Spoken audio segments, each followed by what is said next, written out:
మిత్రులారా, వైఎస్ షర్మిల గారి గురించి మనం ఈరోజు ఉదయం అంటే మార్చి 23, 2026 ఉదయం ఒక వీడియో చేశాం. అది అనుకోకుండా ఆ రోజు సాయంత్రం అంటే ఈరోజు సాయంత్రమే. ఈరోజు సాయంత్రానికి ఆవిడే స్పందించారు. ఏది మనకి రియాక్షన్ కాదులేండి. జగన్ ఆస్తుల వివాదంపై సంచలన రియాక్షన్ అంటూ ఆవిడ రియాక్షన్ ఇచ్చారని చెప్పేసి మిగతా ఛానళ్ళు. ఆమె ఏం మాట్లాడింది ఒకసారి మన దగ్గర కూడా విందురు కానీ. ఆయన రాజకీయ లబ్ధి కోసం ప్రత్యేక హోదాను తాకట్టు పెట్టారు, పోలవరాన్ని తాకట్టు పెట్టారు. సరే, కొద్దిగా రివైండ్ చేద్దాం.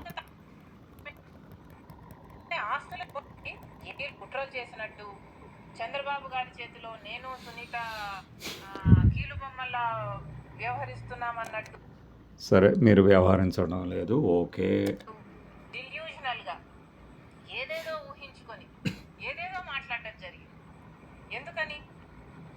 వాస్తవానికి ఇంకొకరి ఆస్తి అనుభవిస్తున్నది నేను కాదు, జగన్మోహన్ రెడ్డి గారు. ఇది ఎలా నాకు అర్థం కాలేదు. వైఎస్ జగన్మోహన్ రెడ్డి గారు ఇంకొకరి ఆస్తి అనుభవిస్తున్నారు, నేను కాదు అంటారు. అంటే ఏంటి? రాజశేఖర రెడ్డి గారు ఇచ్చినటువంటి ఆస్తి ఆయన అనుభవిస్తున్నారంటారా? సహజంగానే వారసులు అనుభవిస్తారు, తండ్రులది కానీ తాతలది కానీ ఎవరిదైనా. అర్థం కాని విషయం నాకు ఇది. ఆస్తుల మీద నాకు ప్రేమ లేదు. వాయిస్ నా పోరాటము ఆస్తుల కోసం కాదు, మరి ఆస్తుల అజెండా కూడా కాదు. ఓకే, నిజంగానే ఆస్తుల నా అజెండా అయితే తెలంగాణలో పార్టీ పెట్టేదాన్ని కాదు. అప్పుడే ఇక్కడ ఆంధ్ర రాష్ట్రంలో పార్టీ పెట్టేదాన్ని. ఒక విషయం అర్థం కానిది ఏంటంటే, మీరు కొత్తగా పార్టీ పెట్టడం ఆంధ్రప్రదేశ్లో పెడితే ఆస్తుల కోసం పెట్టినట్లు ఎట్లా అవుతుంది? ఇంకొకసారి వినండి మళ్ళీ వెనక్కి. అప్పుడే ఆస్తుల నా అజెండా అయితే తెలంగాణలో పార్టీ పెట్టేదాన్ని కాదు. అప్పుడే ఇక్కడ ఆంధ్ర రాష్ట్రంలో పార్టీ పెట్టేదాన్ని. ఇదేంటి? ఆస్తుల కోసం పోరాటం అయితే ఆంధ్రప్రదేశ్లో పెడతారా?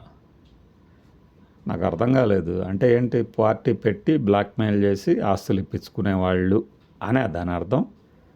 సరే, ఆస్తులైన అజెండా అయితే జగన్మోహన్ రెడ్డి గారు నేను సైన్ చేసుకున్న MOU పేపర్ని ఇన్ని సంవత్సరాలుగా ఇప్పటికీ కూడా బయట పెట్టకుండా, కోర్టులో ఒక కేసు వేయకుండా. ఇప్పుడు MOU అనేది మీరు బయట పెట్టలేదు, ఫైన్, మీరు హుందాగానే ఉన్నారు. మరి జగన్మోహన్ రెడ్డి బయట పెట్టారంటారేంటి? జగన్మోహన్ రెడ్డి గారు బయట పెడితే నా చేతిలో మాత్రమే పెట్టుకొని కూర్చునేదాన్ని కాదు. ఇప్పుడు కూడా MOU బయటకు వచ్చింది అంటే ఎందుకు వచ్చింది? ఎందుకంటే జగన్మోహన్ రెడ్డి గారు సరస్వతి షేర్లు మళ్ళీ వెనక్కి కావాలని అమ్మ మీద కేసు వేస్తూ, ఆ కేసు పరంగా MOUను ఆయన సబ్మిట్ చేశాడు కోర్టులో. So fine.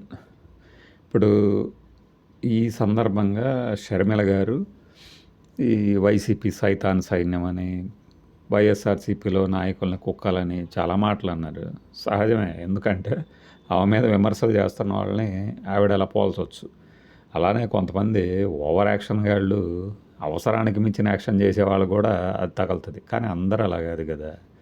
సింపుల్గా ఇప్పుడు సరస్వతి షేర్లకు సంబంధించి అమ్మ మీద జగన్మోహన్ రెడ్డి గారు కేసు వేశారు అన్నారు. ఎందుకు వేయాల్సి వచ్చింది అంటే, నేను ఇది తప్ప ఒప్ప, షర్మిల గారు రైటా, జగన్మోహన్ రెడ్డి గారు రైటా అని కూడా చెప్పట్లా. జగన్మోహన్ రెడ్డి గారు ఎందుకు వేశారు? షేర్లను తిరిగి ఇవ్వమని అడిగితే ఇవ్వనందుకు. ఫైన్.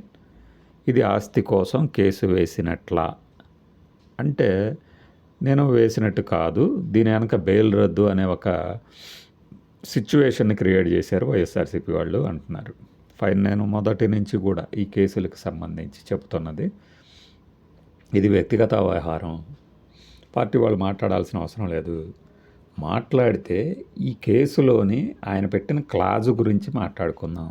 ఇదే ఈవిడ చెప్పారు చూడండి ఇక్కడ. కాబట్టి MOU ఈరోజు పబ్లిక్ డొమైన్లో ఉంది, కానీ నా చేతిలో ఉండి కూడా MOU నేను కోర్టుకు వెళ్ళలేదు.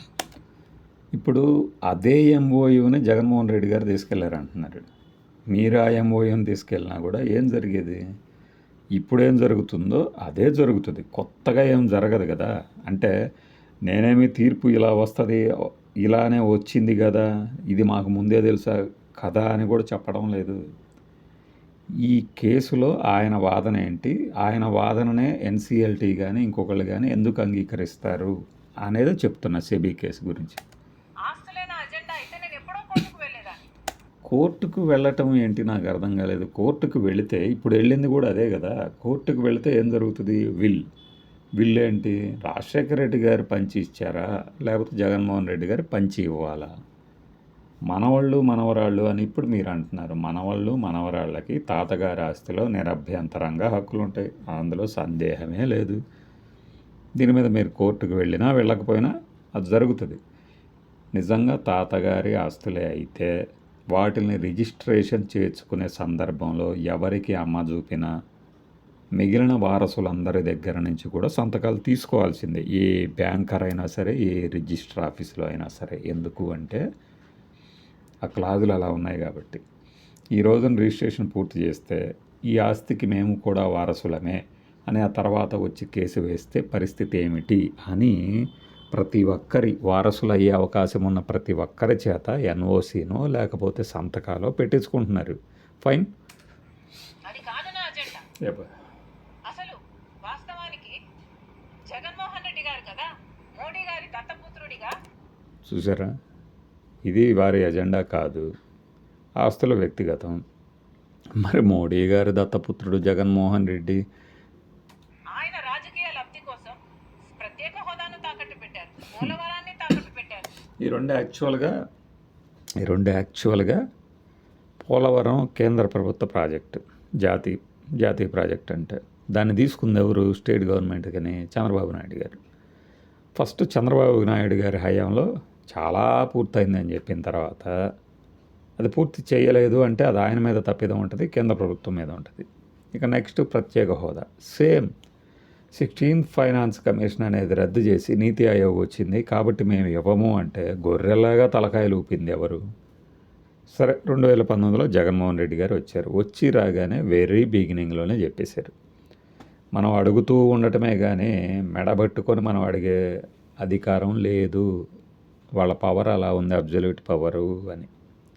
ఇది 2024లో ఓడిపోయిన తర్వాత అవ్వాతాతల ప్రేమ ఏమైపోయిందో, ఏదో జరిగింది, ఆధారాలు లేవని వెంటనే తేల్చిపడేసినట్లు.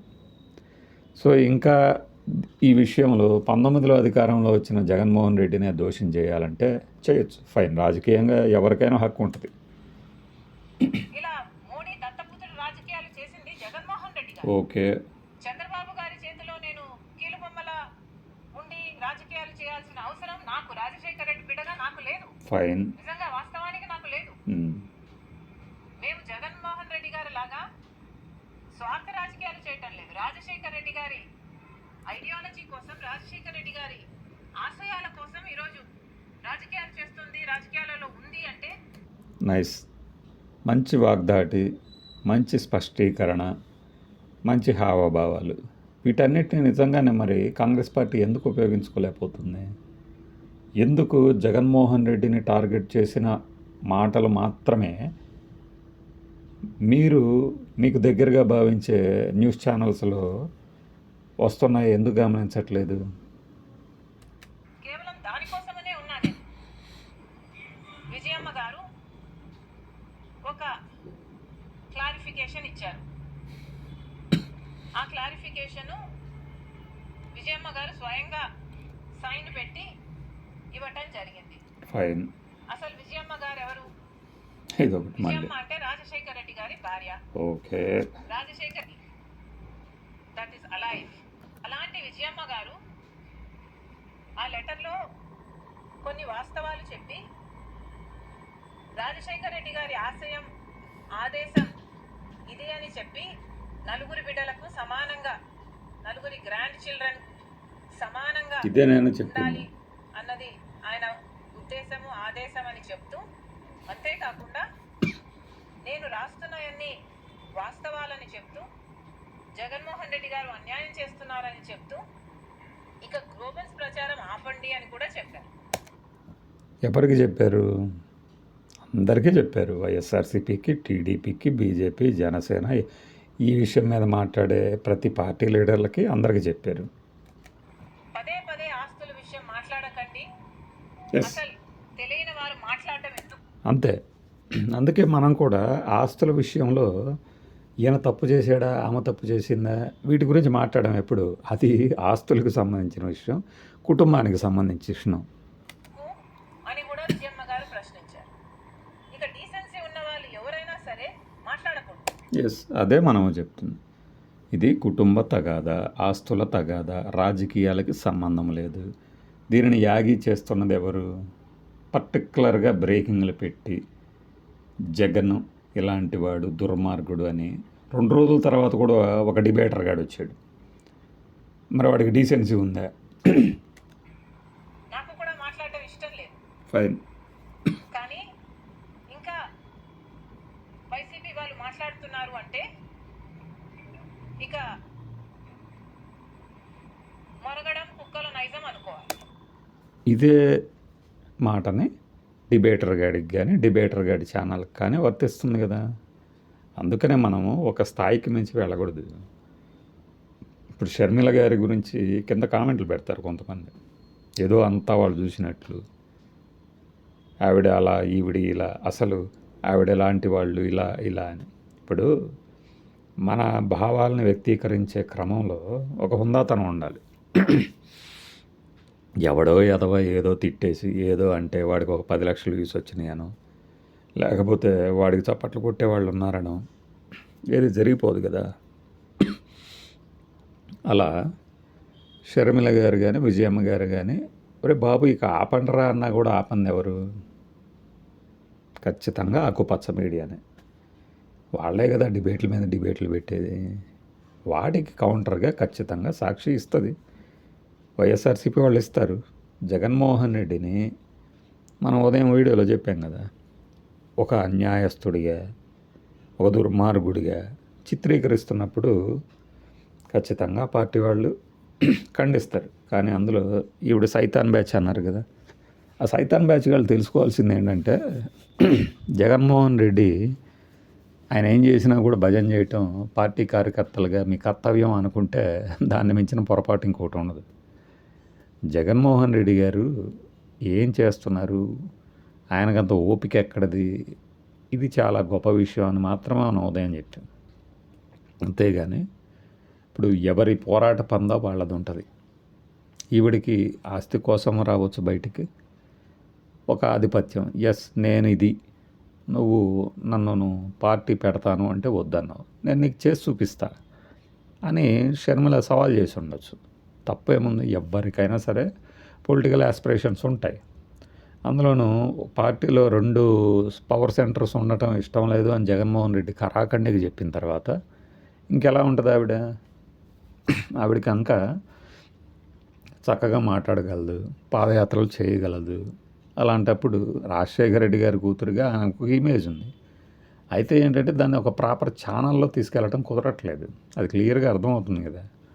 ఎక్కడైతే జగన్మోహన్ రెడ్డిని విమర్శిస్తుందో అప్పుడే ఆవిడ గురించిన వార్తలు వస్తున్నాయంటే దానికి ఎక్కడో చోట ఏదో ఒక రకంగా చెక్ పెట్టాల్సిన అవసరం ఉండాలి కదా. అంటే దాని అర్థం ఇక వెంటనే పోయి చంద్రబాబు నాయుడు మీద, పవన్ కళ్యాణ్ మీద విరుచుకుపడమని కాదు. సందర్భోచితంగా ఇష్యూల పరంగా మాట్లాడాల్సిందే. అది మాట్లాడినంత కాలం ఆమె చెప్పే సైతాన్ బ్యాచ్ ఖచ్చితంగా ఎగబడతానే ఉంటుంది. ఫైన్. ఇప్పుడు ఆవిడకే ఇవేం కొత్త ఏమీ కాదు, ఇంకా రాటు తేలొచ్చు. మనకే పనికిమాలిన వెధవులు కామెంట్లు పెడుతుంటే ఆవిడికి పెట్టకుండా ఎలా ఉంటారు ఆవిడ మీద? చేత ఏంటంటే సోషల్ మీడియాలో వాళ్ళు ఏం చెప్తున్నారు ఏంటి అనేది కాకుండా మన భవిష్యత్ కార్యాచరణ ఏంటి, మనం పార్టీని ఎలా ముందుకు తీసుకుపోతాం, తద్వారా మనం ఎలా ఒక స్ట్రాంగ్ లీడర్గా ఎమర్జ్ అవుతాం, ఇవి తెలుసుకోవాలి. అంతేగాని అఫ్కోర్స్ ఆస్తుల తగాదా విషయంలో ఏదో ఒక రోజు ఏదో ఒక కొలెక్కి వచ్చేలాగా రాజీ కుదురుతుంది, అదేమీ ఎక్కడ జరగదేం కాదు. అయితే ఇక్కడ ఏదో ఈ ఆస్తుల విషయంలో కేసులు ఆయన పిటిషన్ వేయటమే మహా దుర్మార్గమైన చర్య అన్నట్లు ఆ ఆకుపచ్చ మీడియా కానీ కొంతమంది కానీ బిహేవ్ చేస్తారు. అదేమి జరగదని కాదు. అయితే దాన్ని ఎలా ఎదుర్కోబోతున్నారు అన్నదే ఇప్పుడు ఈ ఇద్దరు అన్నా చెల్లెళ్ళ మధ్య వైరుధ్యాలతో పాటు ఒక ఎమర్జింగ్ లీడర్షిప్లో క్వాలిటీస్ బయటపడేది. ఇది ఇంతవరకు నేను అనుకుంటున్నాను. ఆస్తుల వివాదం మీద సంచలన రియాక్షను, బ్రేకింగ్ న్యూస్లు ఈ హెడ్డింగ్లు పెట్టుకునే ఛానల్స్ వేరే ఉంటాయి. మనం ఇంకా చాలా మాట్లాడుకోవచ్చు. రేవంత్ రెడ్డి సడన్గా ఇంగ్లీష్ ఎందుకు మాట్లాడుతున్నాడు, జగన్మోహన్ రెడ్డి గుళ్ళకి ఎందుకు వెళ్తున్నాడు, ఖచ్చితంగా ఇంకా పవన్ కళ్యాణ్ ఉస్తాద్ భగత్ సింగ్ సినిమా ఎందుకు పోయింది, వీటి గురించి ఖచ్చితంగా మాట్లాడుకుందాం. మనం చాలామంది మనం పెట్టే వీడియోల్ని ఆడియోల్ని ఫాలో అవుతూ ఉంటారు, వాళ్ళ వీడియోలు పెడుతూ ఉంటారు, కాస్త యాంగిల్స్ మార్చుకొని మీరు చూస్తారు కూడా. ఎందుకంటే మీరు అవి కూడా చూస్తారు, వాళ్ళ ఛానల్స్ కూడా. వాళ్ళు కూడా మన ఐడియాస్ చూస్తారు. తెలుసు మనం ఇంకొకరిని ఫాలో అవ్వము. అది నా భరోసా. అది మీకు మనం ఒక ప్రధానిని తయారు చేయము, అది పార్ట్ టైం ముఖ్యమంత్రులని తయారు చేయము, ఇన్ఛార్జ్ ముఖ్యమంత్రులని. At the same time land పూలింగ్ని పవన్ కళ్యాణ్ ఆపేశాడు సెకండ్ దశది. ఇట్లాంటివి కంటెంట్ తక్కువగా ఉంటే మనంతట మనమే వండుకొని వచ్చే వార్తల అవసరం మనకైతే లేదు. నేను చెప్పిన ఇందాక 3 ఉన్నాయే, ఒకదాని తర్వాత ఒకటి వీలు వెంబడి చేసేస్తాం. ఇది రేవంత్ రెడ్డి సడన్గా ఇంగ్లీష్ ఎందుకు మాట్లాడుతున్నాడు, జగన్మోహన్ రెడ్డి గుళ్ళకి ఎందుకు వెళ్తున్నాడు, పవన్ కళ్యాణ్ తాలూకు తాజా సినిమా ఫలితం మీద. ఓకేనా?